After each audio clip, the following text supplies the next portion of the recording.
بسم اللہ الرحمن الرحیم۔ ابھی عوام یہ عدم اعتماد عوام نے کرنا ہے. ہمارے عوام کو یہ تلقین کیا گیا ہے علماء پہلے مل بیٹھیں پھر کچھ ہوگا. یہ جملہ تکراری مردے کی تلقین والا سب. پہلے علماء مل بیٹھیں. علماء مل کے بیٹھ کر بھی کچھ نہیں کر سکتے. جب علماء ملے ہوئے تھے، پہلے تو ملے ہوئے تھے نا، بڑی بڑی تنظیمیں علماء کی بنی ہوئی تھیں، تو انہوں نے کیا کیا؟ کچھ بھی نہیں کیا. علماء تحریک نفاذ فقہ جعفریہ میں ملے ہوئے تھے مفتی صاحب کے زمانے میں. علماء وفاق العلماء کے پرچم کے نیچے ملے ہوئے تھے اس وقت، بعد میں منتشر ہوئے نا، پہلے تو اکٹھے تھے سارے. مل کر کیا کیا انہوں نے؟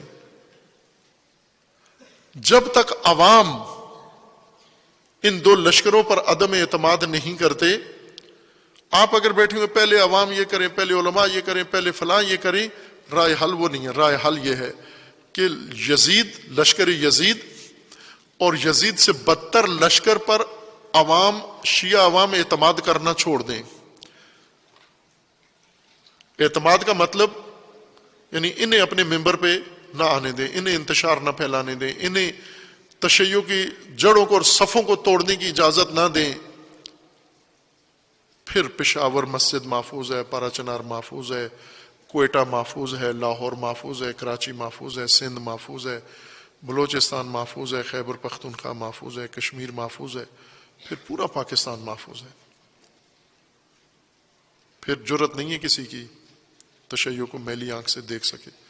ابھی اوباش، چند اوباش غلاظت بکتے ہیں. پیغام پاکستان بنانے والے روکے نا ان کو. آپ کی دستاویز میں، آپ کے دستخطوں کے نیچے لکھا ہوا ہے کہ جو تکفیر کرے گا مجرم ہے، تو پکڑے نا ان مجرموں کو. یہ روزانہ کلپ اپنے نشر کر رہے ہیں، پکڑے نا ان کو. پیغام پاکستان کو کاپی ہاتھ میں لیں اور ان کو جج کے سامنے پیش کریں اور سزا دلوائیں ان کو جو اس میں تجویز شدہ ہے. لیکن یہ کام انہوں نے نہیں کرنا. چاہتے سب ہیں پاکستان میں امن ہو، لیکن وہ نہ روکیں کسی کو. تو یہ خود اپنا دفاع کرنا ہے. اس دفاع کا یہ فارمولہ ہے.